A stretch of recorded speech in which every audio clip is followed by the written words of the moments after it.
Radio Costa Rica, Radio Costa Rica, en el corazón de una nueva era que llevas en tu mano y con un clic escuchas nuestra radio. Radio Costa Rica, Radio Costa Rica, la onda digital que une a Costa Rica.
doctor Marlon Méndez le saluda hoy miércoles 3 de septiembre del 2025. Bienvenidos al programa Contacto Comunal que les de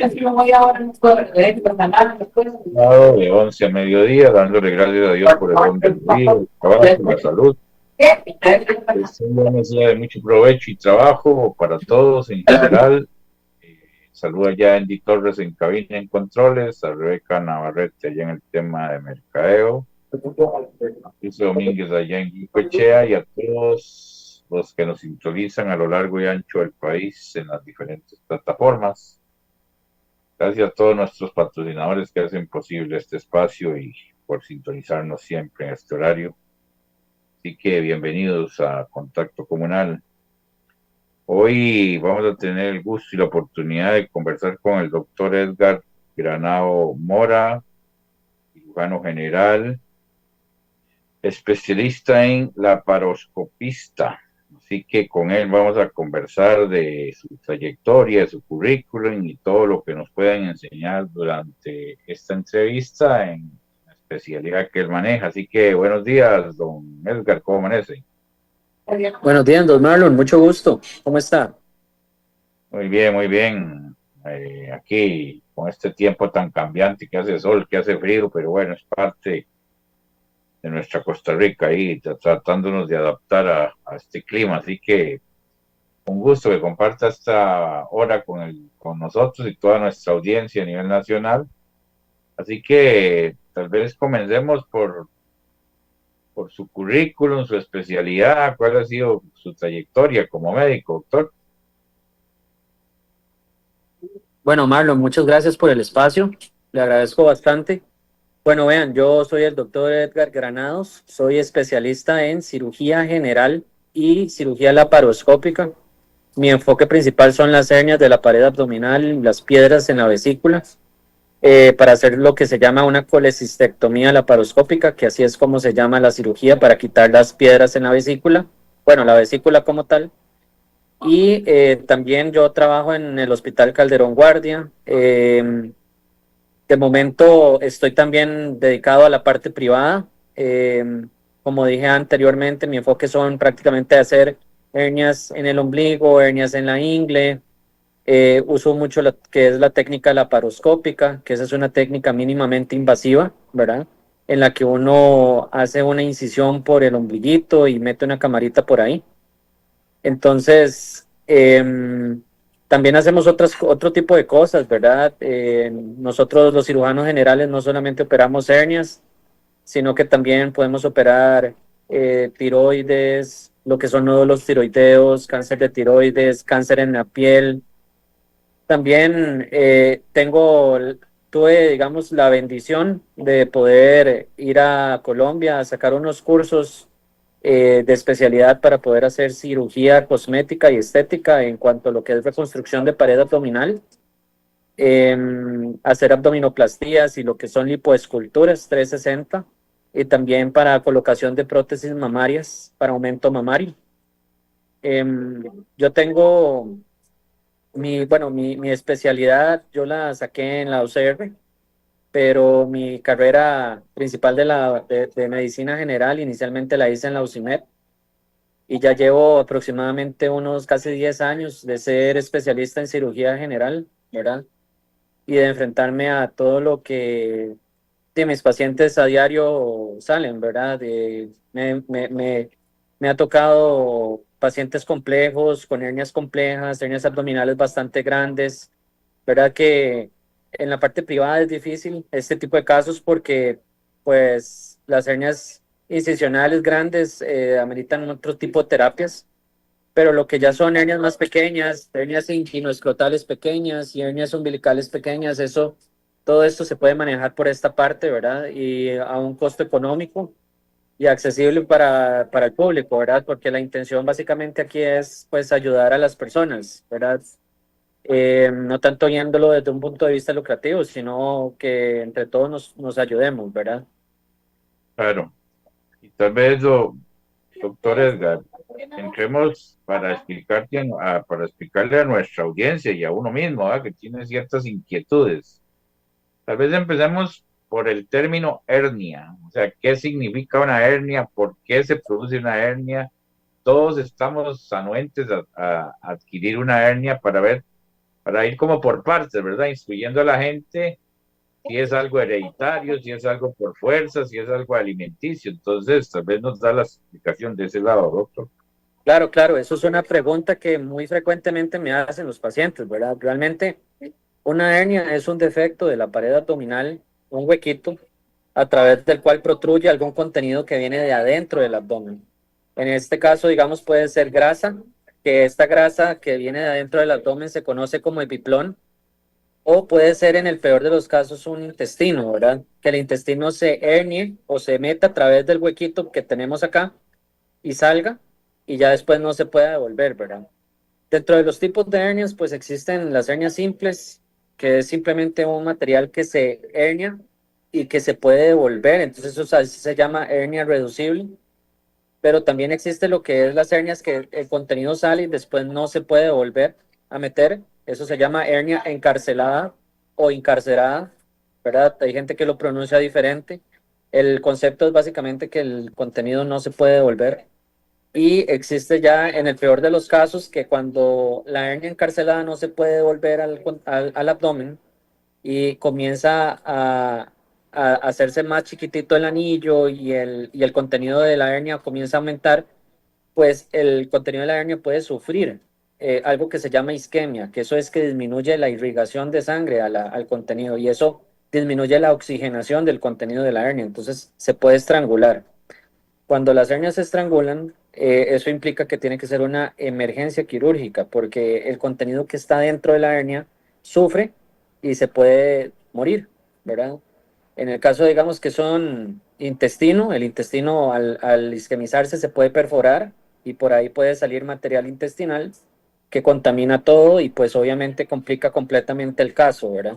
La idea de hacer una cirugía de hernia es precisamente nunca llegar a este contexto. Es precisamente evitar la estrangulación de la hernia en algún momento.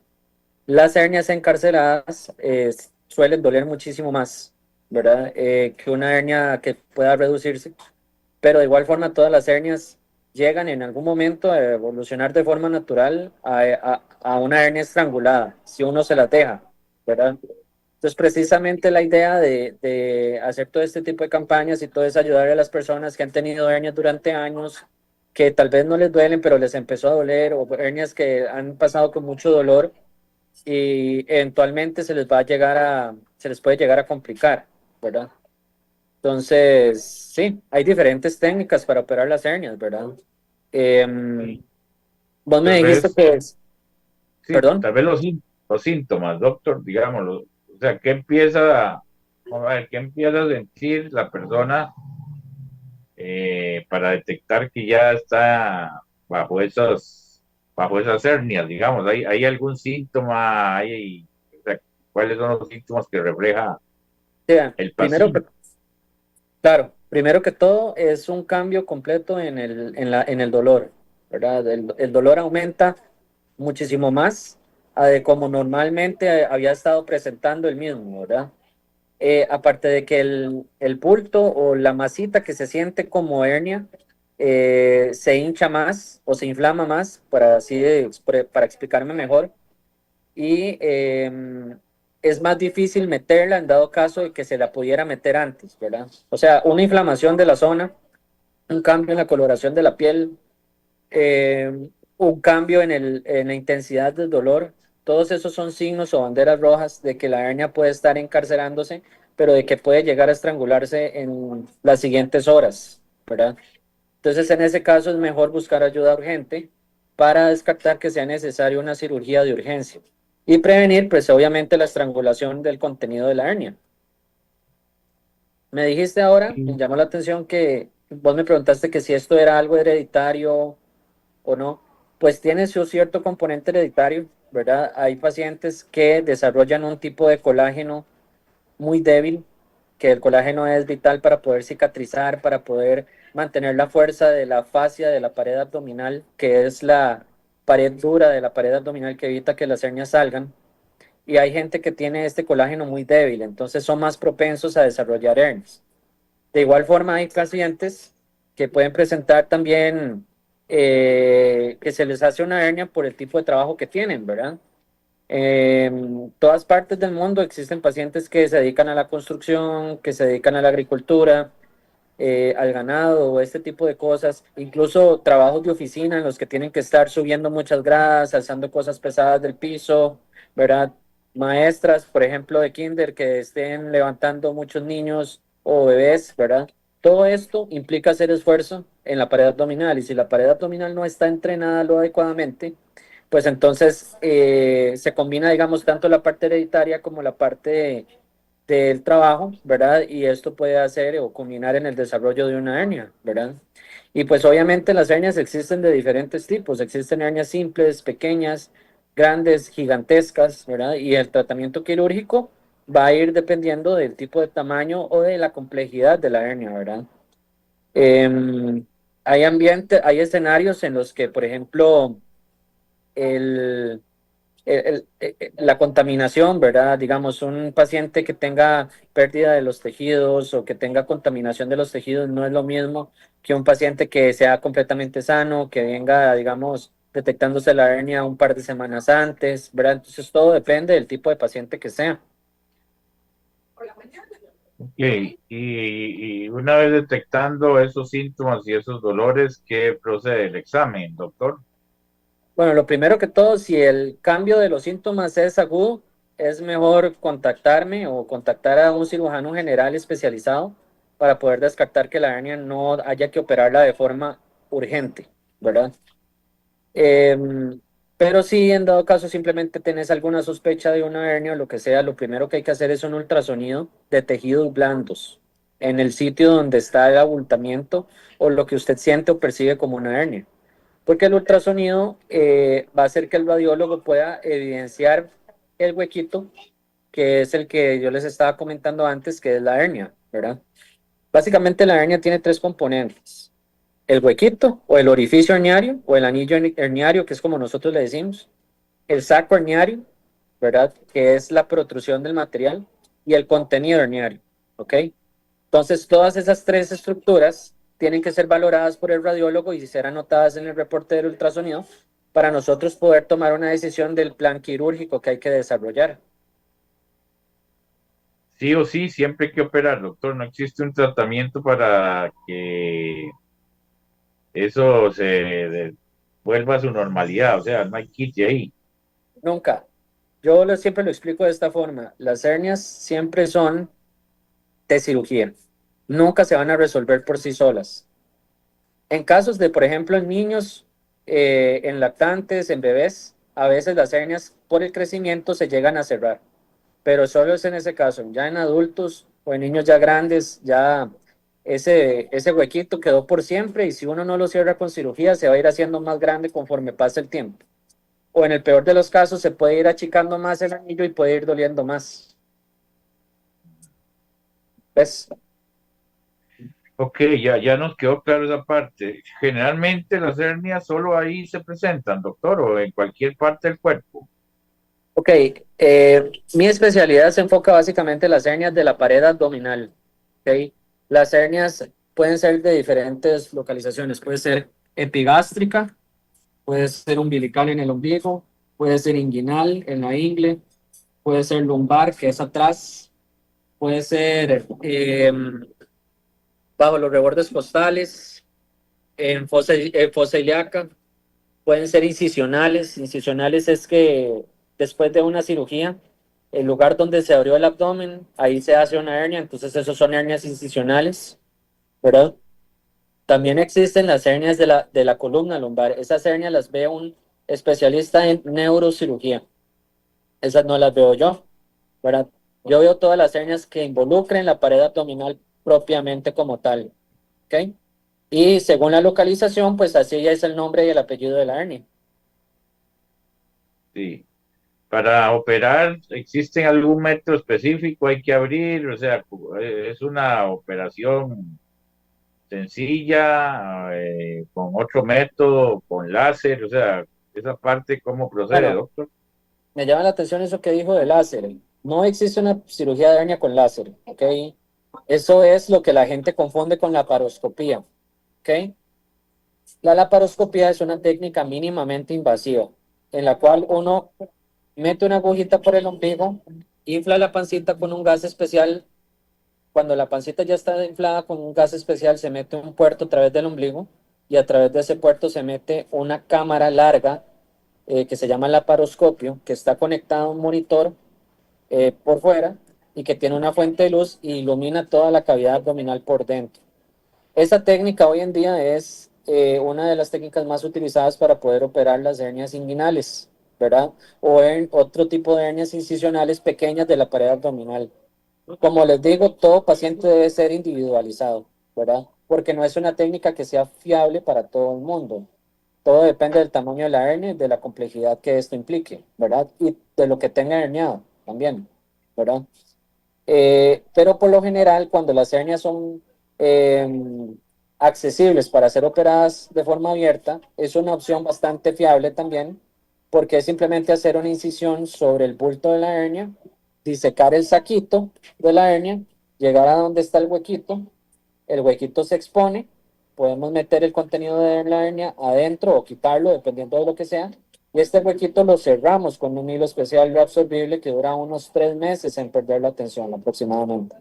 Entonces, por esto es que el paciente tiene que cuidarse 3 meses, ¿ok? Realmente la recuperación de la cirugía puede ir de 15 días a un mes como tal, de la herida, del dolor, pero de cuidarse de lo que son esfuerzos físicos importantes, yo siempre digo y les digo a mis pacientes, cuídense de no hacer ejercicio físico o de no hacer esfuerzos físicos que involucren la contracción del abdomen durante por lo menos un par de meses a 3 meses. Nada de lagartijas, abdominales, sentadillas, burpees, jumping jacks, nada de eso, nada de ejercicio funcional porque todo eso puede hacer que la hernia recidive. Ahora te menciono esto, que es una hernia recidivante, es una hernia que se volvió a hacer después de una cirugía. Y cada vez que una hernia se vuelve a hacer después de una cirugía, hay mayor riesgo de que se vuelva a hacer otra vez y la complejidad de la reparación de la hernia aumenta. Aumentan las complicaciones de infección, aumentan las complicaciones de fibrosis, ¿verdad? Y otro poco de cositas.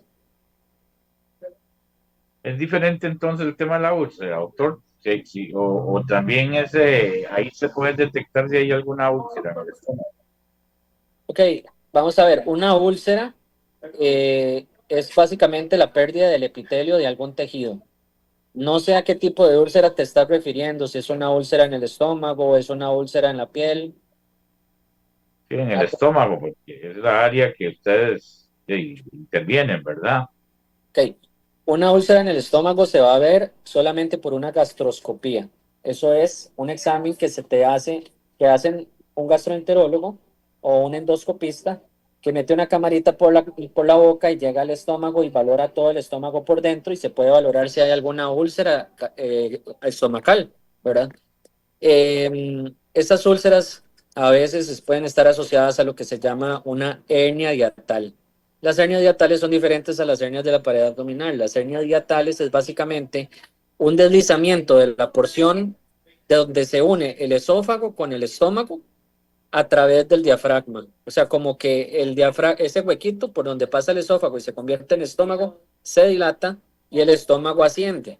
Entonces, eso es una hernia hiatal y eso está asociado mucho a lo que son gastritis crónicas que a veces no pueden resolverse mediante productos inhibidores de bomba de protones, que es lo que se llama el omeprazol, ¿verdad? O el Pantecta o este tipo de medicamentos, ¿verdad?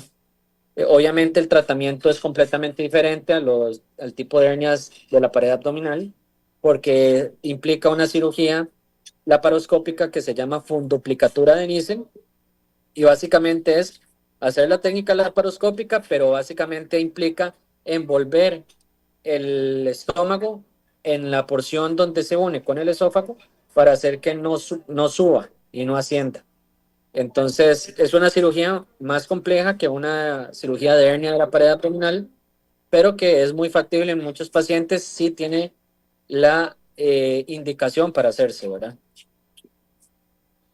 Muy bien, ya conociendo el tema de las hernias, pasemos al siguiente tema que es la vesícula. Y en realidad, ¿qué es lo que hace la vesícula? dónde se ubica la vesícula y realmente cuál es la función que hace en nuestro organismo, ¿no? Claro, bueno, para empezar hay que empezar con lo más básico, ¿verdad? La vesícula biliar es un órgano que tenemos que está ubicado debajo del hígado, que está pegado, digamos, la pared posterior de la vesícula está adosada al hígado, ¿verdad? Y que su función principal es reservar la bilis que produce el hígado. Imaginemos la vesícula como un globo verde, ¿ok? Un globo normal verde lleno de líquido, que en este caso vamos a decir la bilis. La función de la vesícula es almacenar la bilis que produce el hígado, ¿ok? Entonces, imaginemos que la vesícula se distiende hasta unos 50 cc o 60 cc, que aproximadamente es su capacidad, y en ese momento entonces el cerebro libera una hormona que se llama la colecistoquinina, que viaja a través de la sangre, que llega a la vesícula a través de la arteria de la vesícula y estimula la contracción de la vesícula. Entonces eso hace que el líquido que tenga la vesícula se libere y pase a través de los canalículos de la vía biliar hasta el intestino. ¿Ok? Entonces, ¿qué pasa cuando la vesícula forma piedras? ¿Por qué se forman las piedras? Las piedras pueden tener varias etiologías, pero por lo general es por un desbalance en la concentración de colesterol. Esa es la causa más frecuente de piedras en la vesícula biliar. Entonces, cuando la vesícula intenta contraerse, si tiene piedritas, las piedritas van a evitar que la bilis se evacúe adecuadamente de ese globo vesical, ¿verdad? Entonces, eso hace que la pared de la vesícula empiece a contraerse con fuerza para tratar de vencer esa presión, esa obstrucción. Y eso es lo que empieza a generar dolor. A eso se le conoce como un cólico biliar. ¿Ok? Cuando la vesícula sigue contrayéndose y no logramos quitar esa obstrucción, es cuando decimos que hay algo, nosotros los cirujanos lo mencionamos como un lito enclavado o una piedra enclavada. ¿Ok? Eso quiere decir que la piedra no va a salir de ahí y la única forma es quitándola con cirugía. ¿Ok? La pared de la vesícula, al contraerse tanto, empieza a engrosarse y eso es lo que hace que la vesícula se inflame. Y eso puede generar traslocación bacteriana, o sea que las bacterias proliferen, se vayan al torrente sanguíneo y el paciente empiece a presentar fiebre, empieza a presentar malestar general, mucha náusea, mucho vómito, ¿verdad?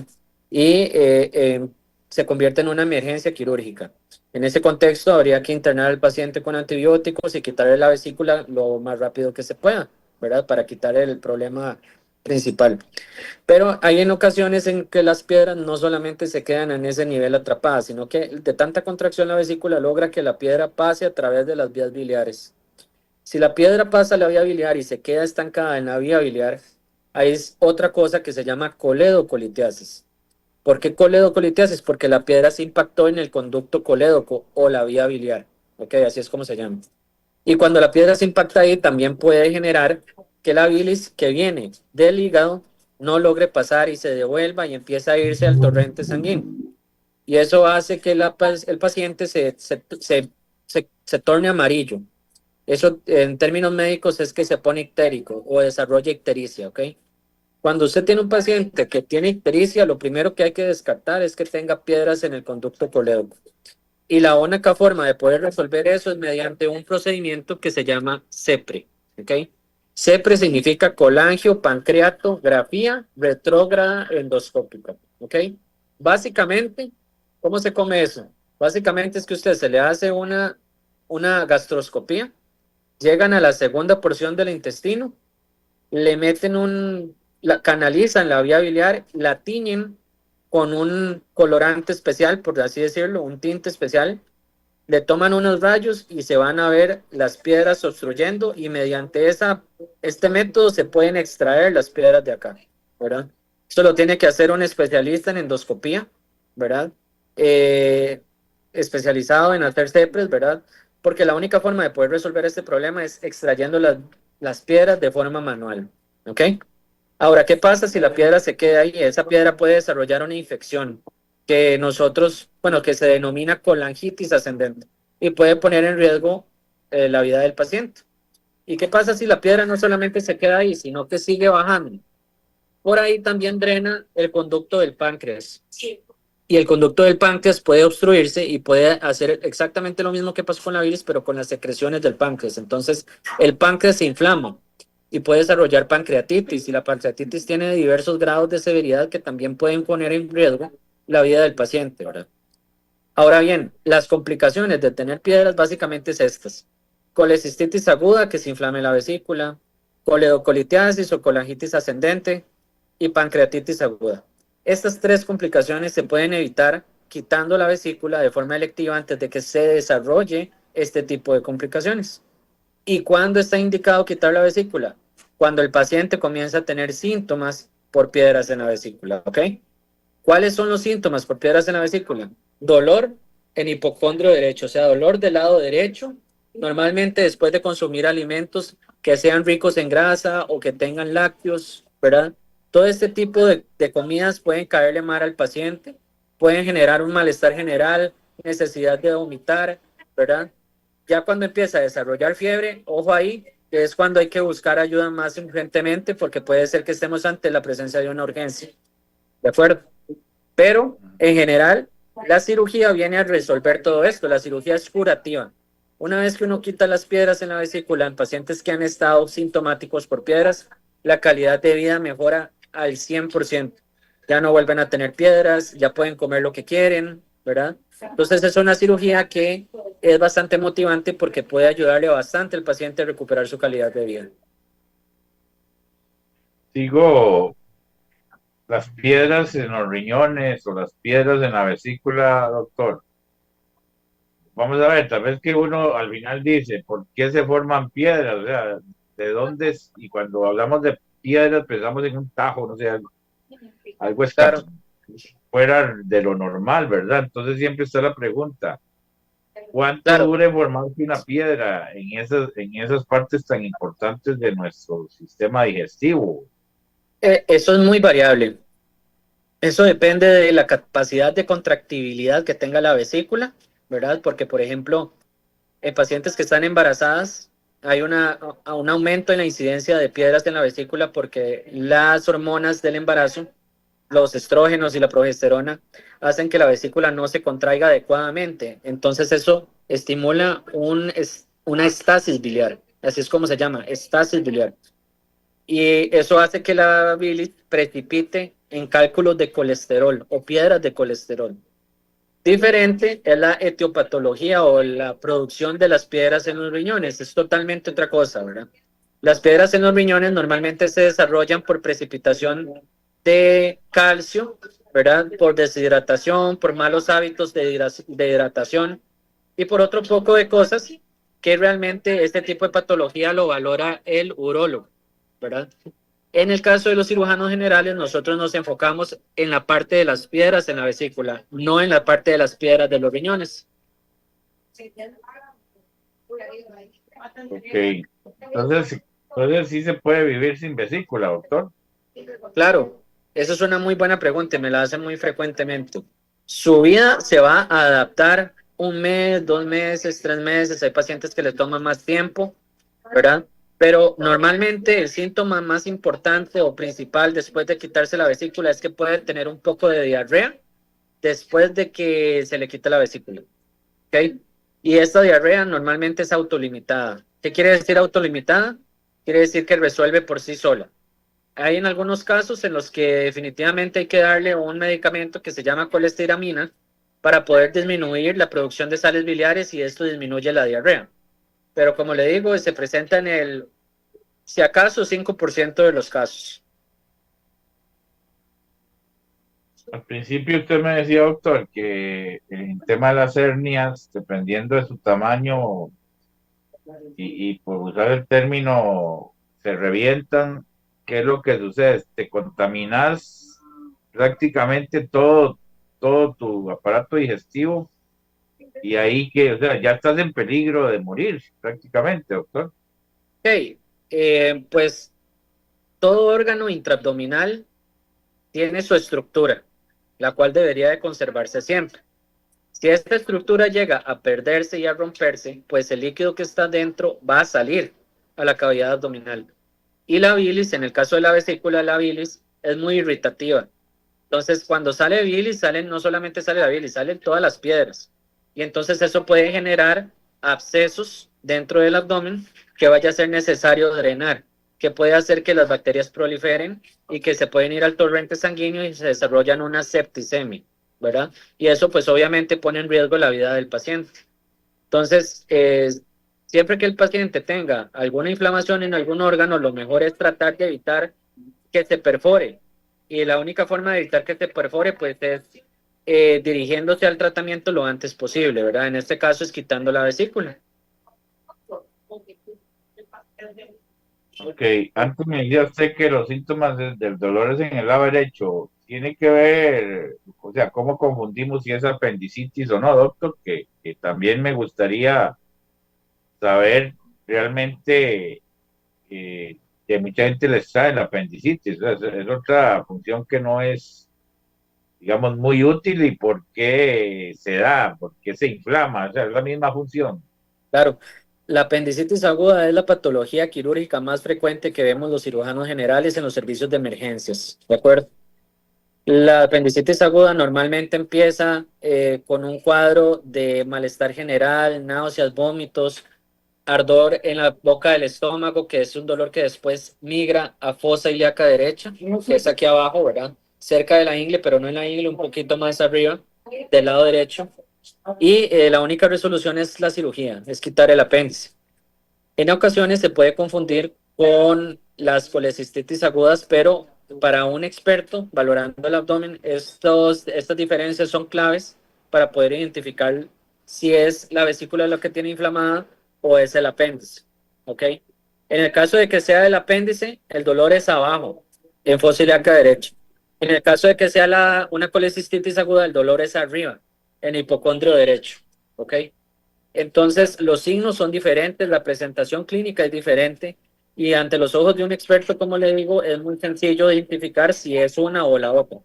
Obviamente nos ayudamos de exámenes de laboratorio especializados y de ultrasonidos que nos ayuden a guiar el diagnóstico y podernos ubicar dentro de lo que el paciente pueda presentar, ¿verdad? Y le pregunto el tema, digamos, ustedes también detectan si hay algún cáncer gástrico, doctor, en esa parte. O sea, hay pacientes que ya vienen con ese mal y entonces ya no hay nada que hacer ahí, o cómo funcionaría en ese Hay centros etapa. de tamizaje en la caja, ¿verdad? Y en general la idea de las gastroscopías es identificar los cánceres gástricos tempranos, ¿verdad? El cáncer gástrico es muy frecuente en Costa Rica, ¿verdad? Pero es todavía más frecuente encontrarlo ya avanzado, ¿verdad? Esto porque la cultura costarricense no tiene una adecuada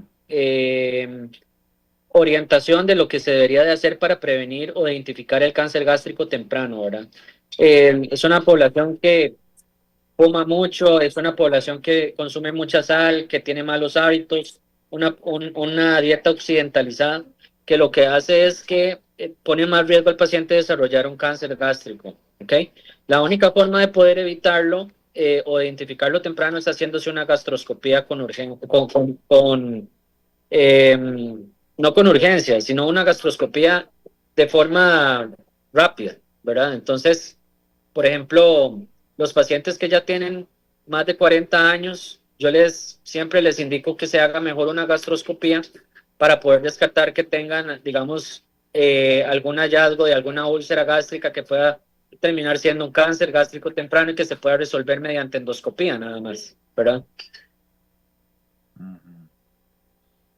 Y siguiendo con el área, bueno, vayamos al lado de la pelvis, ¿verdad? La pelvis tiene que ver mucho también para examinar, sobre todo en las mujeres, el órgano sexual, doctor. También ahí puedes detectar ovarios, quistes o algunas cosas. Es parte de, o eso ya pasamos a otra especialidad como es la ginecología.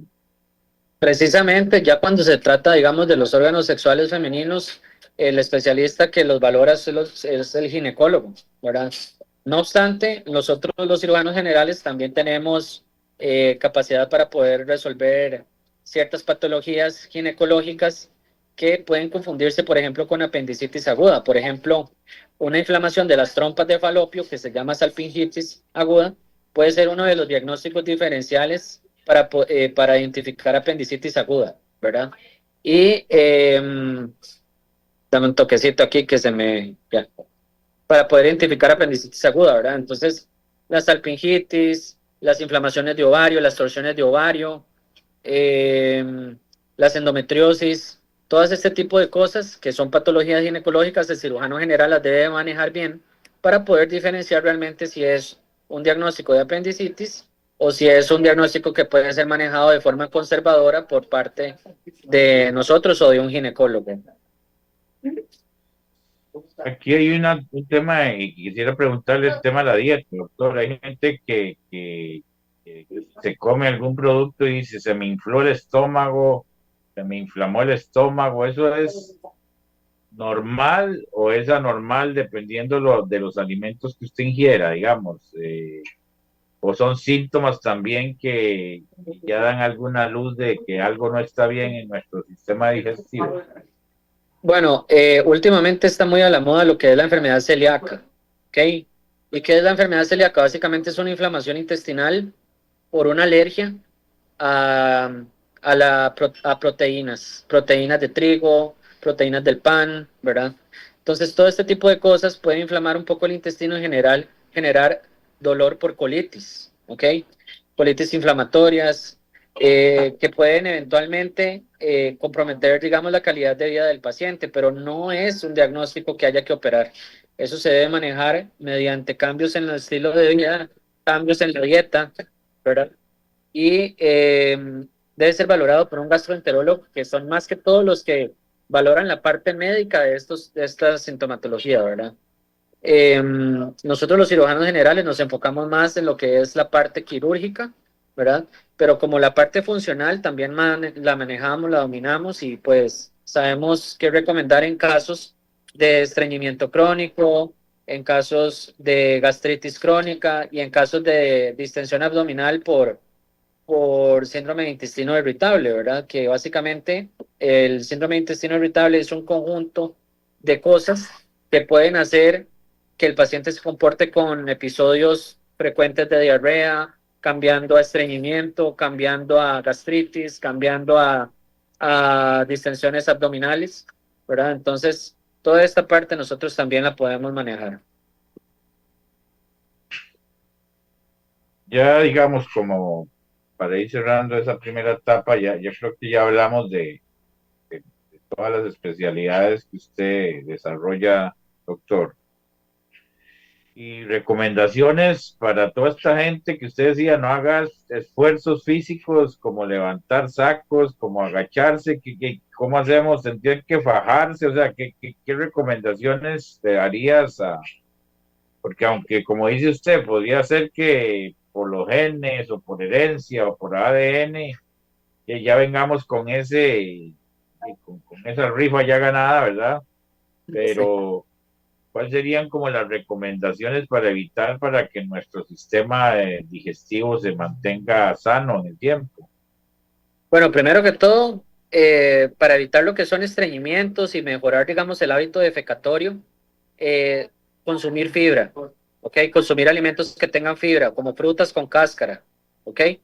Todo lo que tenga fibra, ¿verdad? Y ahora es muy sencillo encontrar cuáles alimentos tienen fibra, uno nada más lo busca por internet o vas a un nutricionista o algo así. Es muy sencillo, digamos, consumir dietas que tengan fibra, ¿ok? Pero consumiendo bastante agua, porque eso lo que va a ayudar es a que las heces o de la caquita se ablande, ¿ok? Y pueda salir más fácilmente y usted no tenga que pujar tanto para que esto evite el desarrollo de hernias. Porque el hecho de que usted esté en el baño pujando y pujando mucho, eso hace que usted sea más factible que desarrolle una hernia a lo largo de su vida, ¿ok? De igual forma, las personas que fuman hacen que los tejidos de la piel y de la fascia, de la pared abdominal, sean menos fuertes. Entonces los hace más propensos a desarrollar hernias y aparte de eso también los hace más propensos a infecciones de la piel, ¿verdad? Entonces pueden hacerlos más propensos a complicaciones en cuanto a cirugía de hernia, ¿ok? Los fumadores. Aparte de que tose y tose y tose, hace que la hernia salga más fácil o que se desarrolle una hernia más sencillamente, ¿ok? Entonces, a las pacientes que tienen trabajos que son de esfuerzos de alto esfuerzo, ¿verdad? Como por ejemplo los constructores o los pintores ¿verdad? O los agricultores que tienen que estar levantando sacos y así. Yo les recomiendo que pues traten de evitar a la medida de lo posible hacer esfuerzos físicos importantes, ¿verdad? Obviamente uno entiende que que no va a ser muy posible por el tipo de trabajo que tiene. Mucha gente no puede renunciar a su trabajo o puede simplemente pedir un permiso, pero por lo menos hablar con el jefe y tratar de explicar que las cargas que son muy pesadas, que son cargas que no pueden dominar. Por ejemplo, les voy a poner un ejemplo. Esta botella que yo tengo acá, esta botella yo con facilidad la puedo elevar sin tener que estar contrayendo mi abdomen. Pero ¿qué pasa si en lugar de esta botella fuera un yunque de 20 kilos? Yo no lo puedo alzar fácilmente como estoy alzando la botella. Entonces, tratar de evitar que este tipo de esfuerzos que yo puedo dominar sin necesidad de contraer la pared abdominal sean los que me pongan en mi trabajo y no necesariamente los demás que sean de esfuerzos físicos o impactos altos. ¿De acuerdo? Ok. Eh, no, muy bien, doctor. Y ahora, ya que nos quedan unos minutos, unos 10 minutos, tal vez para ir cerrando la entrevista y aprovechando también la otra parte de la cirugía estética que usted también desarrolla, que es muy común sacar liposucción, se llama, sacar la grasa abdominal. O sea, vamos a ver, hay mucho mito que quiero verme fitness, que así elimino toda esa caquita, como dice usted, o esa grasa que está ahí acumulada y no me hace verme estéticamente bien. Realmente es tan sencillo, porque hay mucho mito en esto del mundo estético, ¿verdad? Y hay que tener cuidado porque ahí estás como sacando algo que ha estado acumulado por años, doctor. Bueno, vean, todo lo que es cirugía en general, nada es sencillo. Todo tiene su curva de aprendizaje. Así que lo primero que le puedo recomendar a las personas es que busquen un cirujano, ojalá especialista, que sepa, que entienda la manipulación de los tejidos, que entienda las complicaciones que pueden presentarse después de la cirugía, que entienda, digamos, cómo hay que actuar cuando usted va a operar, digamos, y va a hacer un tipo de procedimientos como es, ¿verdad? Ya no se le dice liposucción, ya ahora se le conoce como lipoescultura, ¿verdad? Y la lipoescultura básicamente es eso, es moldear el cuerpo, ¿ok? ¿Qué es lo que uno hace? Básicamente uno, pues, valora el cuerpo del paciente, lo marca las áreas donde hay más grasa, donde hay menos grasa, donde hay que quitarla y donde hay que más bien poner grasa, ¿verdad? Y la idea es, cuando pasan a sala de operaciones, ponerles un líquido tumescente que lo que hace es que la grasa se derrite, se vuelve como líquido, ¿verdad? En ocasiones se pueden utilizar tecnologías con láser para hacer que la sangre se derrita y que no sangre tanto durante el procedimiento también, ¿verdad? Eso también lo podemos hacer. Y utilizar una cánula que vamos a introducir a través de unos orificios en la pared abdominal para poder deslizarla y sacarla constantemente, tratando de traerse toda esa grasa licuefactada, ¿de acuerdo? Y eventualmente eso lo que hace es que se extraiga todo el exceso de grasa que tiene el paciente, ¿verdad? Hay que tratar de dejarlo parejo, ¿verdad? Tratar de que el tejido todo quede parejo. Usted lo va sintiendo conforme usted le pase la mano encima y tratar de darle forma, moldear las áreas que el paciente le producían disconfort, ¿verdad? La idea es que en muchos casos, por el tipo de cuerpo que tiene el paciente, no es que vayan a quedar completamente fitness, como dice usted, pero la idea es que en pacientes que sean delgados se pueda lograr este tipo de resultado, ¿verdad? Se pueden lograr marcajes abdominales bonitos, se puede lograr marcaje de la línea alba, que es la línea central de los rectos abdominales, ¿verdad? Se puede dar en las mujeres una curvita bastante bonita en las caderas. De igual forma, también se puede hacer lipotransferencia, ¿verdad? Eso es que la grasa se recolecta eh, en un recolector estéril totalmente y esa misma grasa se implanta en los glúteos, de forma que usted le da la forma a los glúteos y queda unos glúteos muchísimo más bonitos, más pronunciados, con una apariencia un poco más natural de lo que la paciente tenía antes, ¿verdad? De igual forma, también esa grasa se puede aprovechar para poderla implantar en los pectorales, en los hombres, para poder darle una apariencia más masculina, ¿verdad? Esa grasa incluso también se puede implantar en la cara, en partes en donde le hace falta, digamos, volumen, ¿verdad? Entonces se pueden hacer muchas cosas. O sea, el punto es, y lo más importante es que consultes con alguien que tenga experiencia, que sea especialista, que o por lo menos que tenga una práctica bastante amplia, ¿verdad? De años. Yo conozco médicos generales que hacen este tipo de trabajo y lo hacen muy bien también. Entonces, todo depende del tipo de práctica que usted tenga, ¿verdad?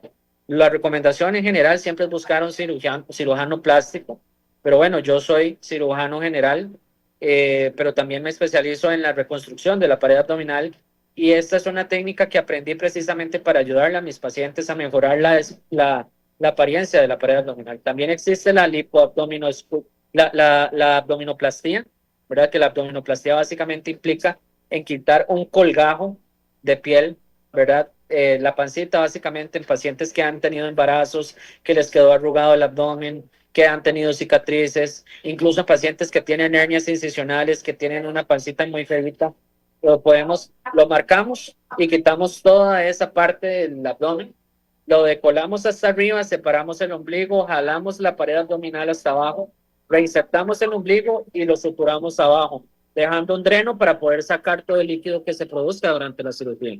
Entonces, obviamente es una cirugía compleja, pero es una cirugía a la cual por lo menos en parte estoy acostumbrado y he tenido resultados bastante buenos, reproducibles.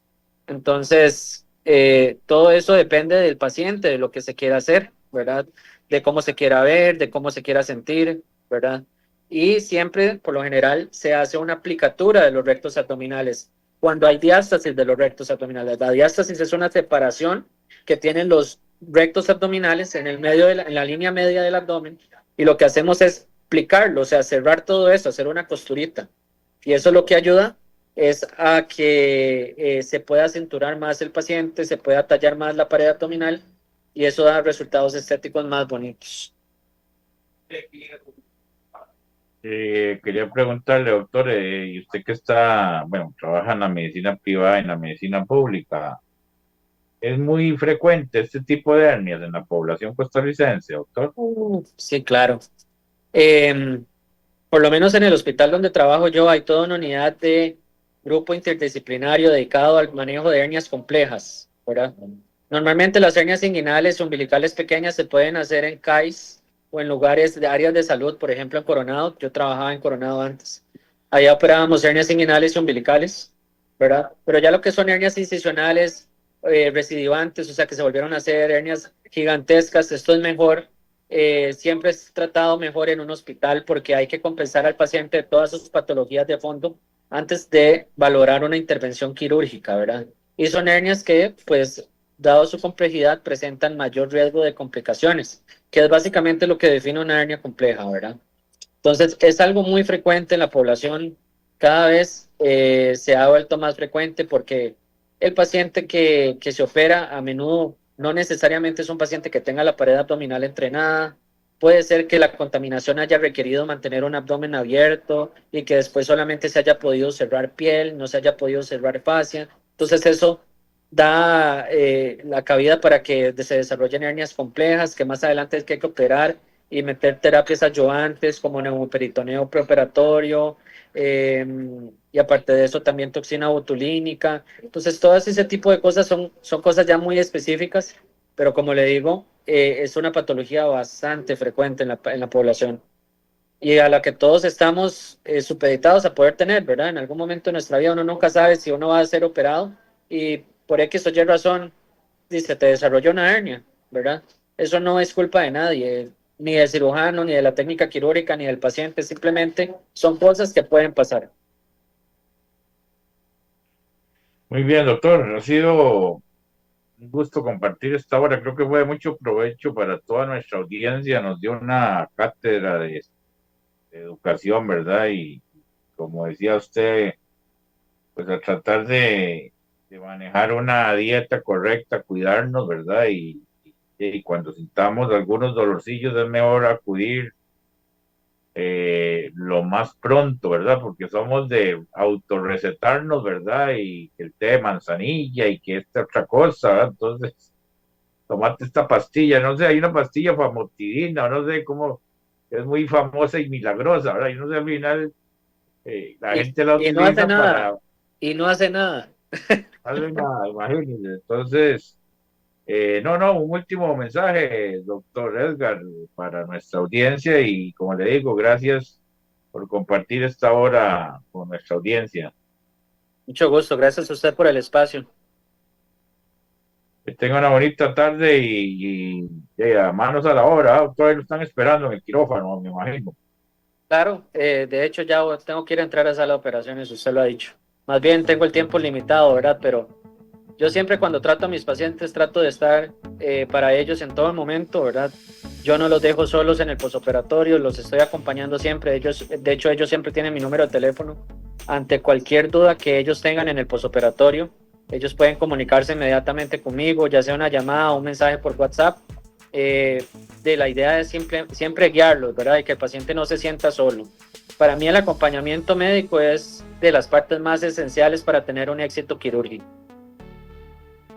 Sí, muchas gracias, doctor. Y ahí aparece el teléfono durante la entrevista para que lo consulten y esté al servicio de la comunidad costarricense. Gracias, doctor. Que tenga bonito Muchas gracias, don miércoles. Marlon. Buenas tardes. Para servirle. Bueno, de parte de su servidor Marlon Méndez, ha sido todo por el día de hoy, miércoles 3 de septiembre. Gracias por compartir con nosotros en nuestras distintas plataformas. Quedan en compañía de nuestros patrocinadores y nos vemos mañana a partir de las 11 de la mañana, si Dios lo permite. Que Dios los acompañe. Hasta mañana.